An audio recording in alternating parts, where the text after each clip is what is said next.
Welcome to Exceptionally Speaking, the podcast where we explore how to better understand and support exceptional learners. I'm Dr. Meryl, and each week I sit down with dedicated educators, parents, and advocates to share real strategies, inspiring stories, and moments of hope. If you're enjoying these conversations or learning something new, please be sure to subscribe so you never miss an episode.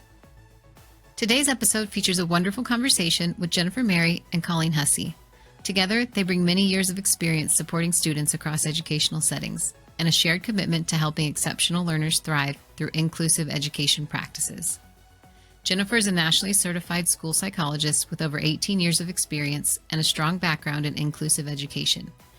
She's part of the Denver Public Schools Gifted and Talented team and brings a thoughtful, systems-focused perspective to her work. She also recently launched a private psychology practice serving gifted and talented youth.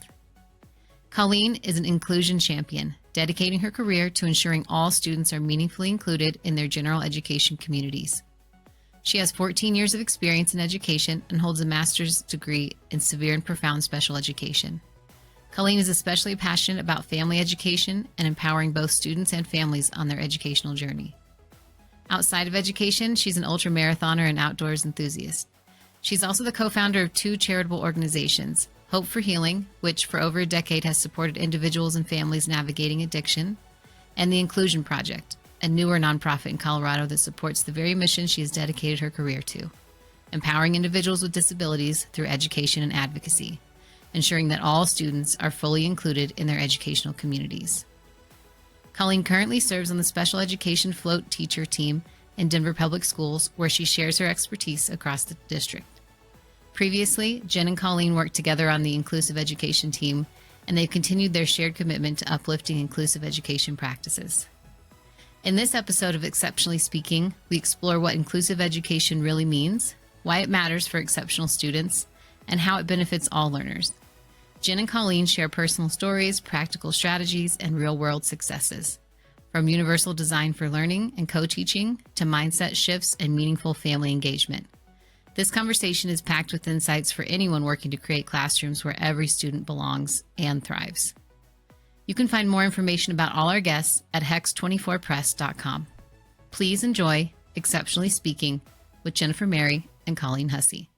Hey, welcome Jen and Colleen to Exceptionally Speaking. I'm thrilled to have y'all here. Hi, how are you doing today? Hi, Meryl. I'm good. Hey. So I know our topic today centers around inclusive education, but before we dive in, would y'all both just take a moment to introduce yourselves and give us a little peek into how you got to where you are professionally right now? Sure. Well, I'm Jennifer Mary. I'm a school psychologist. I work in Denver Public Schools in the Gifted and Talented department. And Colleen and I actually work together on an inclusive education team in Denver Public Schools, and that's how we know each other.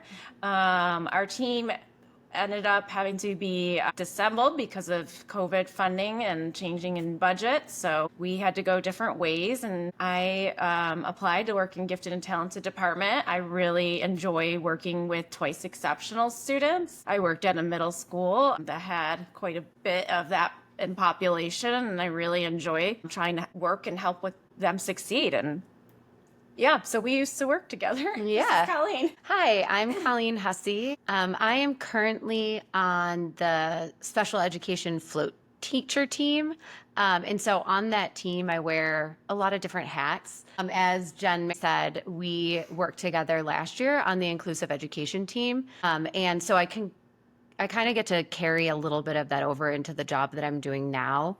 And I have done some presentations in the district for inclusive practices this year and kind of carried over some of the work that we used to do last year in my current role. I also get the opportunity to work with some more unique cases that are students coming in from facilities, or they just have like a very unique transition situation where I've been able to go in and help either that school team, or if there isn't a teacher in place already for them, just kind of help the parents and the families navigate getting like the resources set up for their student and getting everything in order so the transition is as smooth as it can possibly be. And a little bit of how I got to where I am with my career. I started out in working in more of a center classroom situation in my first role. And then after moving cities, like I realized like how much I love working in with the general education population and helping special needs students stay in the gen ed classroom more.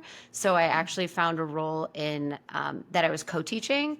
And so I've been doing that type of teaching ever since then. And that was probably about 8 years ago. So I've been in a few different schools that have more of that co-teaching model where I'm pushing into the special ed classroom. And in my most recent school that I was in, they actually had a fully inclusive school where all the students in the center classrooms actually were primarily in the gen ed classroom. They still were pulled out for some of their services, but it was a really unique model where all the service providers would push into that gen ed classroom and everyone was getting what they needed and there wasn't as much need to pull them out into that separate space. And so that was really exciting to be a part of.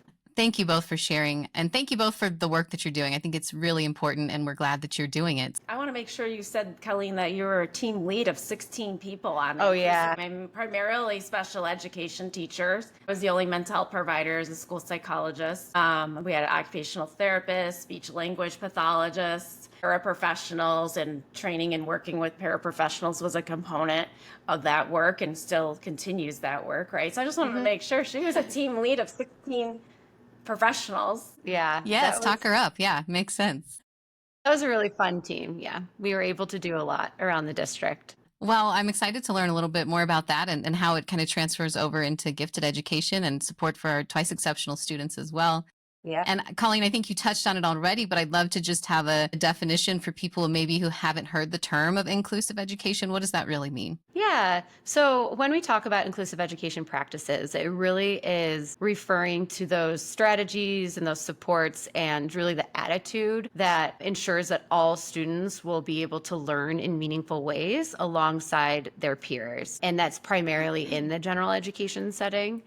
And that's the setting across the whole school environment in that gen ed setting. And really, our main goal is to create a learning environment where all students are feeling valued and supported, and they're able to fully participate in both academic and social aspects of school life. Great. Have y'all seen an increase in interest in wanting to move towards inclusive education models at schools? Yes. For many reasons, yes. Yeah. So there was really big, I guess, just feedback that after the inclusive ed team was dismantled last year in the district, this year was massive feedback that, this is where a lot of schools want to push, like we need the support because we feel as if with a community, like this is the best practices in education is to help our students navigate the general education setting, which is more like the real world environment. But there's a gap in skill set and a gap in resources. And so schools want to do this, but for whatever reason it might be, there's a lot of barriers to it. And so I think that the want and the desire is there. There's just a lot of barriers in terms of resources and skill set, like I said, that get in the way. And sometimes mindset as well. Oh, absolutely. Definitely the mindset piece. I think that, leaders that have more of a big picture thinking ability can really understand what inclusive education practices is and put it together and lead a school. I think it can work for private schools. It could work for public schools. It could work for micro schools. It can work for a variety of schools. And I think a lot of schools, there's more and more because we're seeing, especially post-COVID, I know that sounds cliche, but really, truly, we are seeing more and more needs in students. And so schools are trying to do their best to serve their student population. And I think a lot of the inclusive education practices, we can get more into it, but it boils down to best practices in teaching and learning. And I like it because we can kind of, I don't want to say package it, but it has all the components. It has all the ingredients that I would put together to recommend for a school-wide approach on serving every child's needs and serving every student's needs in their student population. So yes, I think there is more and more interest in wanting to learn about it and understand it. Yeah, I'm wondering about the mindset shift. What are some common mindset shifts that y'all have had to lead people through when you do go support a school that wants to make that change? I think especially on the specialist side for special education or gifted teachers who may be used to serving their students outside of the gen ed classroom. What kind of things do you hear, and what's your response to help be supportive through that transition? Yeah, I think one of the biggest mindsets is that like students need to go to alternative spaces in order to learn a skill set before coming back to the bigger environment, because either there's too much going on in the classroom or whatever it might be that's either too distracting or whatever the excuse is for that particular reason of pulling a student out.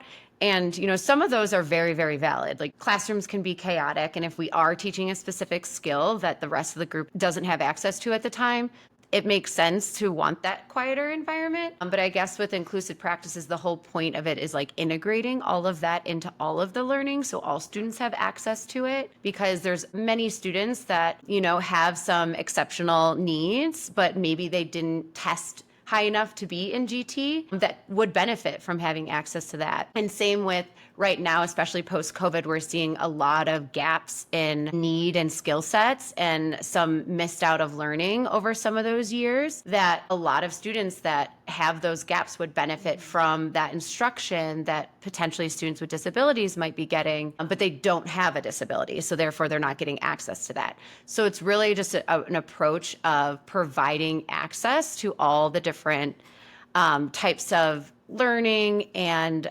specific skills that we're teaching, or even just exposure to extensions that all students could benefit from.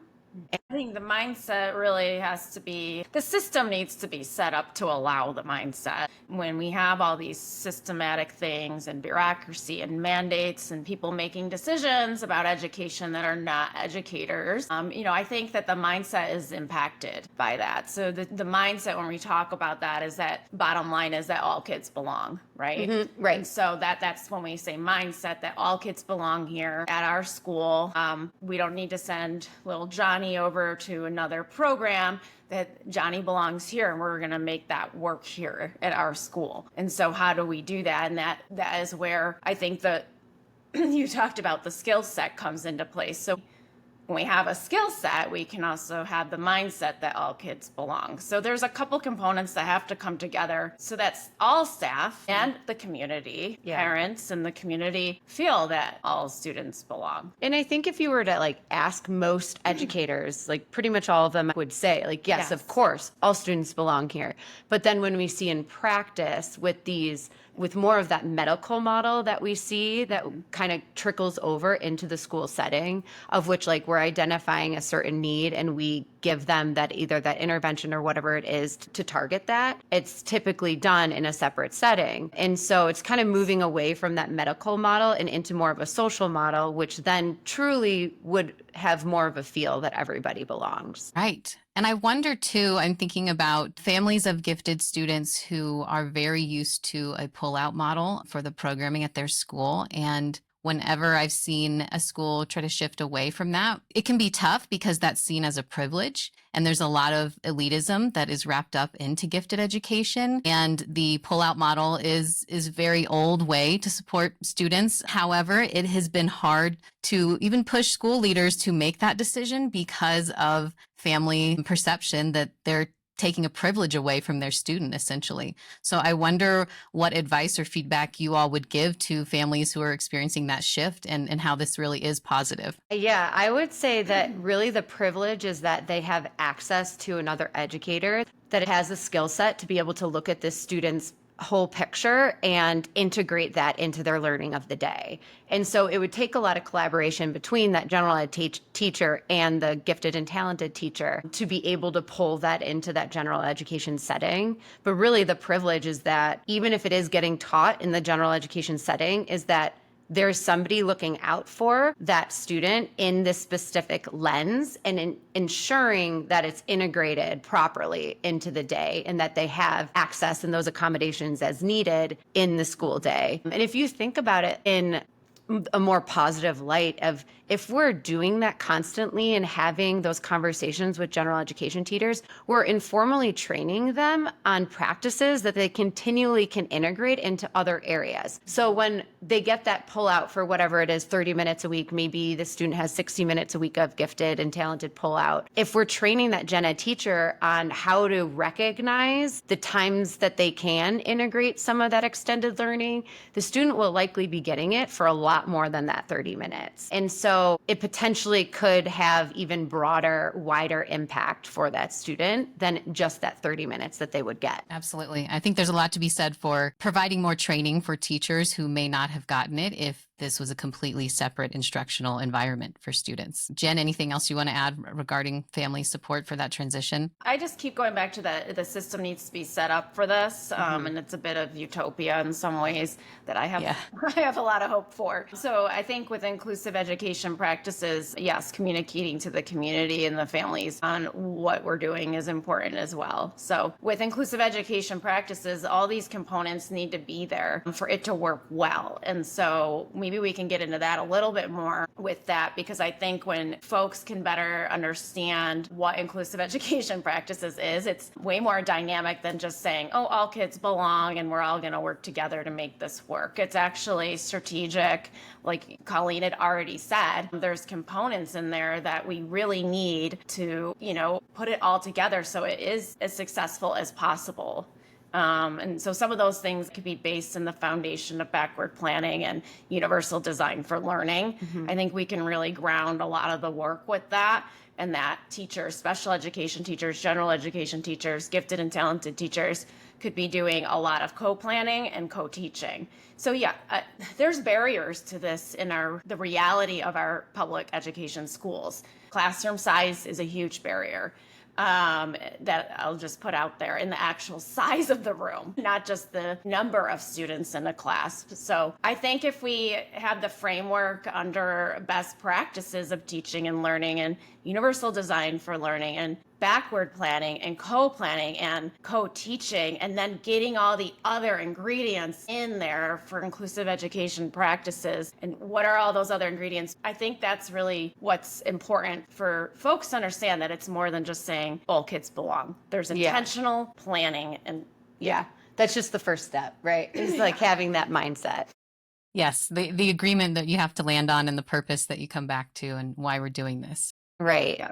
So I think that's a great segue, Jen, into just opening up a conversation around what is UDL and then going through what's the difference between scaffolds and extensions. Yeah. So UDL is Universal Design for Learning, and it's kind of what's seen as best practices right now in education. And it's where we try to design our learning and our teaching throughout the day universally. So we're thinking about all student needs, all of the different scaffolds, accommodations, and different things that they'll need, mainly really just different modes of learning and different modes of output.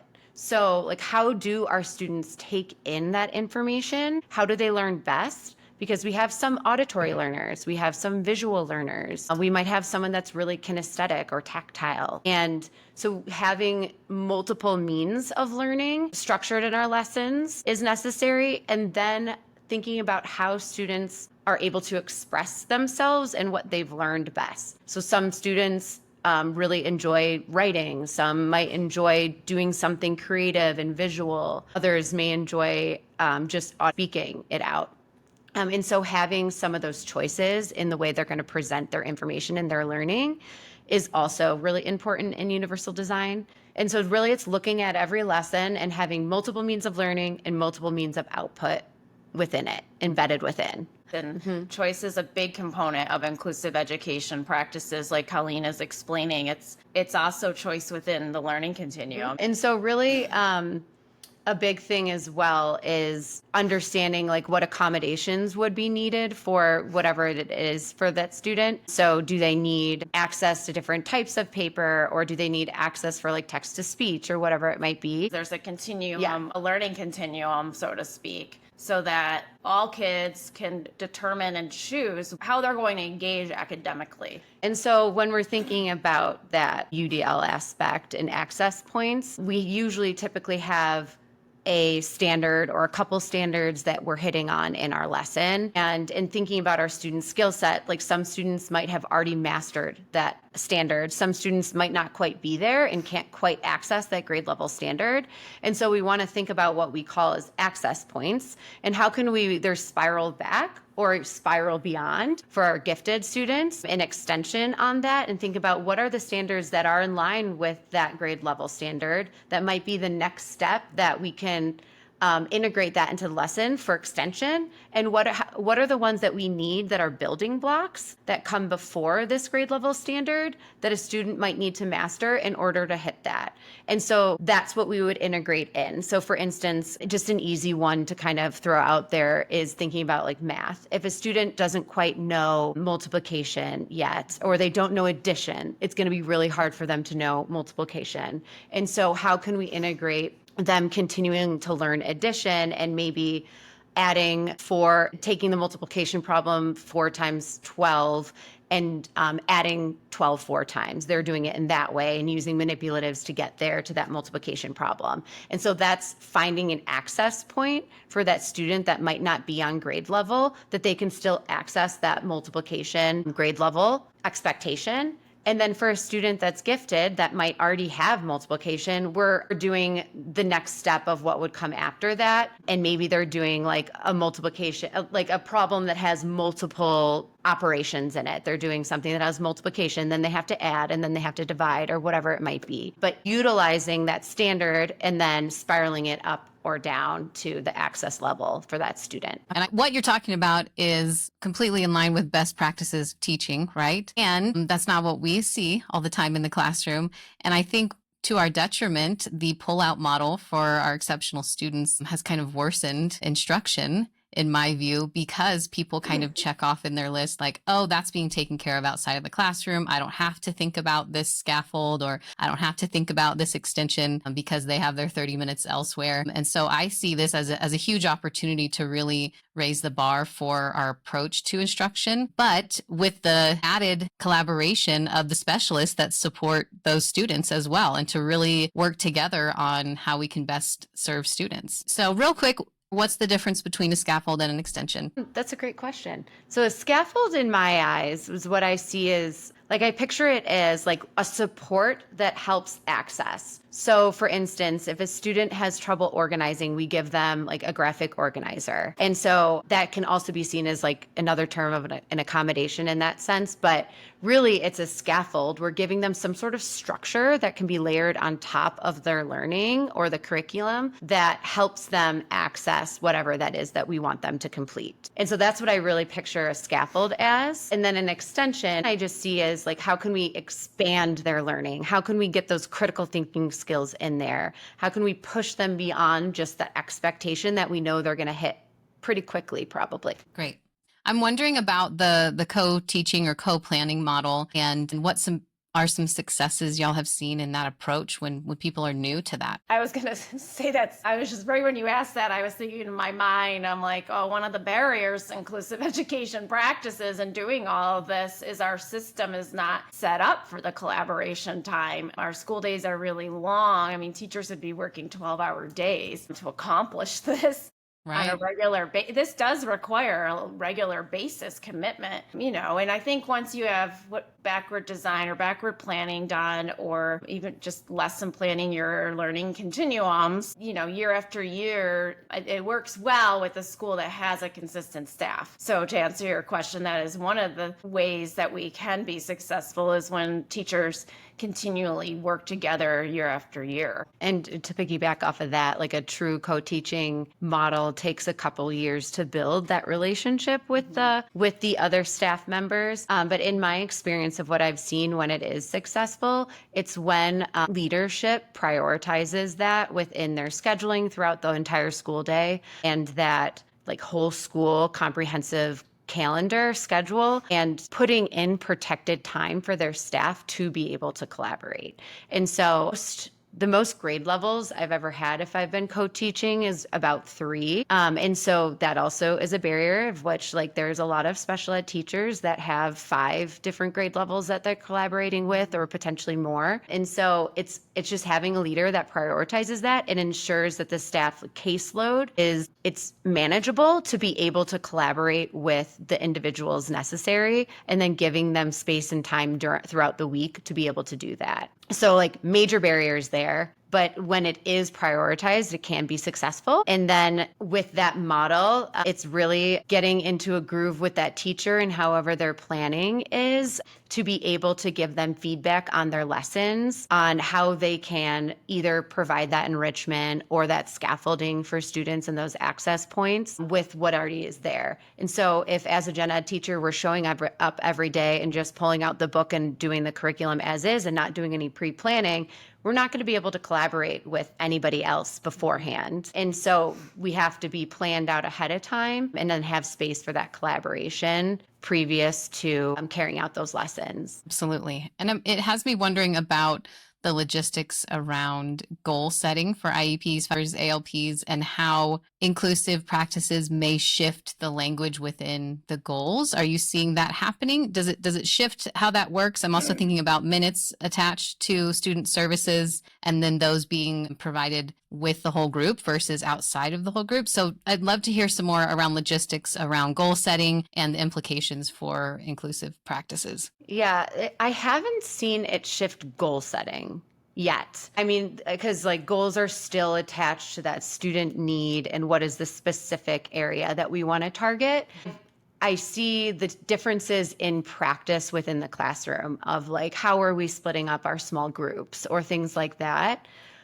So services become more direct to indirect, and that indirect time is that consultation and collaboration time. It becomes more about being with the team and consulting with the team or collaborating with the team. So it's a lot of indirect services from specialists, for example. As a school psychologist, I've seen that shift. And it's just more impactful that way versus if on average in Colorado, school psychs are writing 120 minutes pull out or direct services pulling out of the classroom. But it's way more valuable to have that constant collaboration time and working within the system than trying to pull out because of the system is struggling. So yeah, services are really where the big difference that I've seen. If we're truly successful in this model, there's actually not as much need for intervention because it's integrated throughout the day and all staff is doing it under the direction of that service provider, whether it's a special education teacher or the gifted, talented teacher or the mental health provider, whoever it might be. There isn't as much needed for direct pullout because it's integrated. Yeah, and integrated, it's more organic, it's more authentic within the community setting, the school community. Right? Yeah. And so there's more push in than pull out, but then the minutes overall I've seen are typically less necessary than what we have in the other model. And then what does increase is that indirect. Yes, indirect exactly. Is all that co-planning time or collaboration time, consulting time. And so, for instance, I'm thinking of a student that was typically in an AN or affected needs classroom where they have some level of social emotional learning necessary, and they might have a disability around like regulation or emotional regulation, whatever it might be. But this student in particular was set up to be in an AN classroom. So that means that their pullout was over 40% of the day, which it comes out to be probably like over 1,200 minutes outside the classroom. With this model of like full inclusion and co-teaching and collaboration, they were down to just having like 150 minutes per subject area push in throughout the day, which is just massively different numbers. And they were successful and graduated from that AN classroom within 2 years of this model shift. And so, I mean, granted, that is one student, and there's always going to be students that need that pull-out time. I do also want to be clear about that. Sometimes that's just what a student needs, but I think we get kind of into these grooves of where we're pulling out and we think it's just the best for the student, and we don't really shake that up and think about how can we do this differently and can we integrate it differently for the student in their learning. But yeah, I think that it's just more push in, more indirect time, and less pull out is kind of the biggest shift. That makes sense. And it's the idea, like, truly the pullout becomes for the highest need of intervention, whether that's through extension or scaffolding, whatever it looks like, accommodations that need to happen outside of the classroom, whatever that may be. But it's truly taking an approach that's not just, oh, you have minutes, we're going to pull you out automatically, but seeing how can we approach this in the classroom first, collaboratively as a group, and then as any outliers essentially pop up, that yes, there is still some opportunity for pullout when it's the greatest need. And that, I think that makes sense. I was just wondering what have been a couple of the biggest misconceptions people have about inclusive education as you have talked to people. Maybe one of them could just be, misconception would be, that it's just like a one size fits all model, or that, what would you say?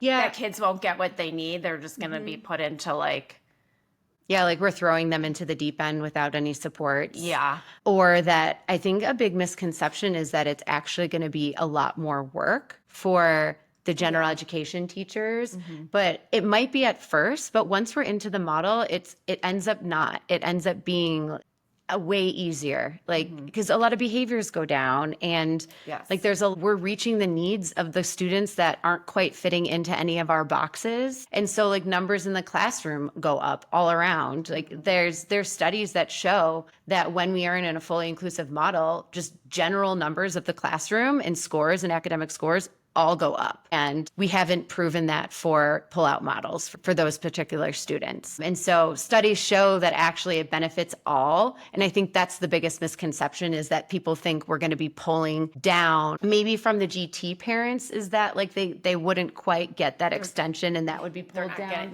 Misconception would still be that they're not getting what they need. Yeah. But I think that misconception of that the whole class would be pulled down, when that's not the reality of when we're really doing all the best practices and meeting all of our students' needs. So a great analogy that I like to talk about is a bowling analogy. And when we are hitting straight down the center, a lot of times then we're going to miss the outside pins. But if we're reaching for and bowling for the outside pins, we end up sweeping and getting all of the pins down, more likely. And so really just in education, when we're teaching to the middle, we're going to miss those outside, the kids that have the highest skill sets in some of those deficit areas. But if we're teaching for that extension and those deficit areas, we're going to be reaching everyone in between too.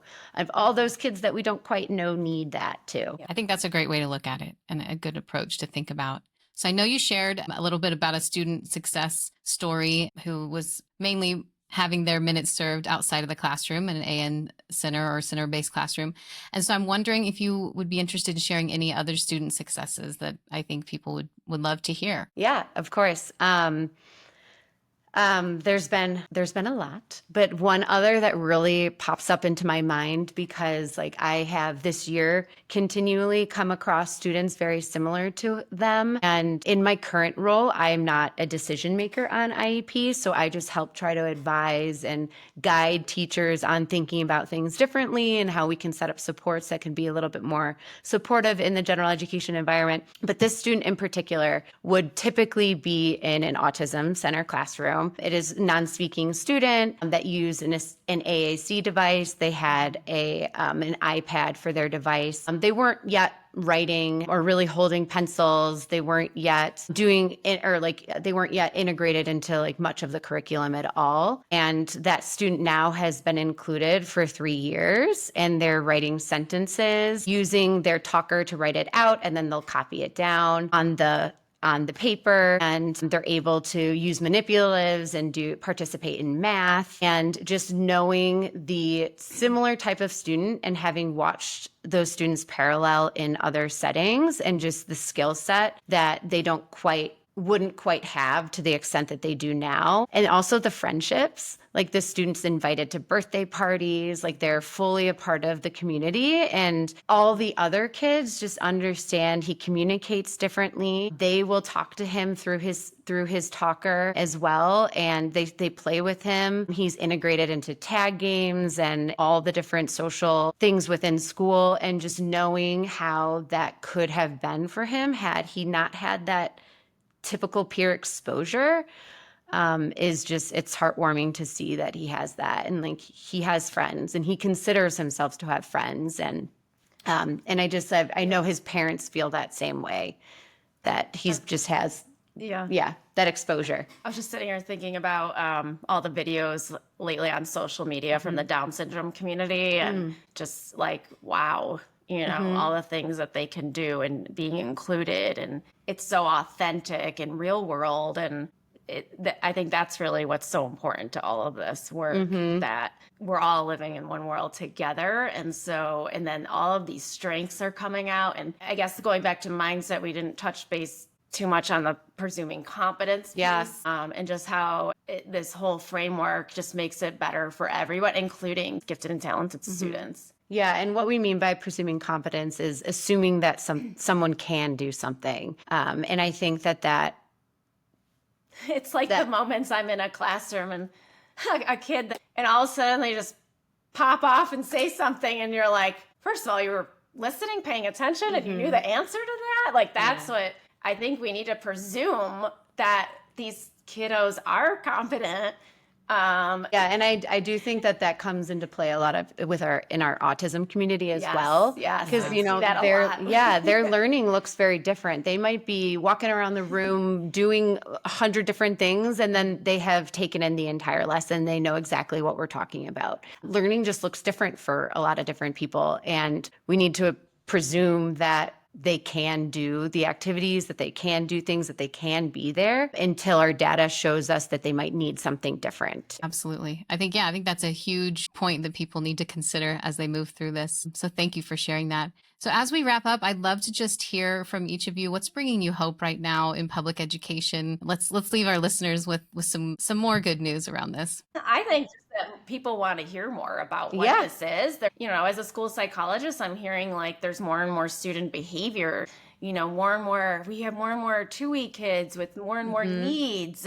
What are we supposed to do with to support these students? There's so many. Colleen, I'm like sitting here as a school psych, yes, please do this, please do this. I have witnessed this. I have witnessed that when we do best practices, when we do inclusive practices, that it does improve behavior. Focus on the framework, focus on what we know as best practice, focus on the quality academic instruction, and get all these components in place, and then call me back. It will decrease a lot of these behavioral calls, or just requests we have more and more kids with behavior needs. And I'm like, yeah, there's a reason for that. And it's not just, I hear, it's post-COVID, or, there's more needs. I'm like, well, my hope is that people want to hear answers, and maybe we have their attention a little bit now. Yeah, I think people are a lot more open in like the last 2 to 3 years about seeking out, how do we do this? Like, what can we change? And realizing that,